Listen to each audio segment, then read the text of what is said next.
I was interviewed yesterday for a series of programs that were being presented about Reformed theology. And the person who was running this program asked me what the basic issue was between Augustinian theology or Reformed theology and historic semi-Pelagianism. I said, I think it comes down to a different understanding of freedom and of free will.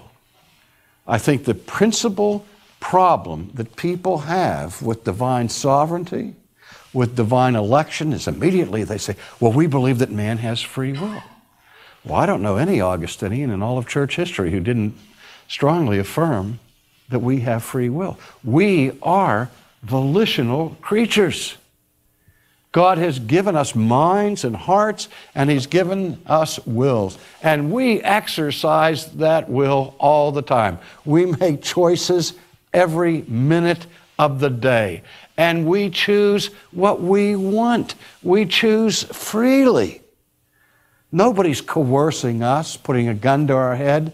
And we're not robots. Robots don't have minds. Robots don't have wills. Robots don't have hearts. We're human beings. We make choices. That's why we're in trouble with God.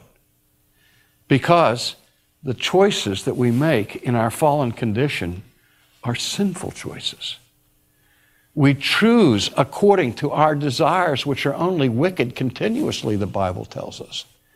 And that we are, as it were, dead in sin and trespasses, even though biologically we're very much alive. And we're walking according to the course of this world, according to the prince of the power of the air, fulfilling the lusts of the flesh is what the Bible tells us. And so the Bible makes it very clear that we are actively involved in making choices for which we are responsible and which expose us to the judgment of God. And yet at the same time, the Bible teaches us that we're enslaved. We're free from coercion, but we don't have what Augustine called royal liberty. We're not free from ourselves. We're not free from our own sinful inclinations and our sinful appetites and our sinful desires. We're slaves to our sinful impulses. That's what the Bible teaches us again and again and again. The humanist doctrine of free will, the pagan view of free will, says that man is free not only from coercion, but man is free in the sense that his will is indifferent. It has no predisposition or inclination, bias, or bent towards sin. Because the pagan and the humanist deny the radical character of the fall.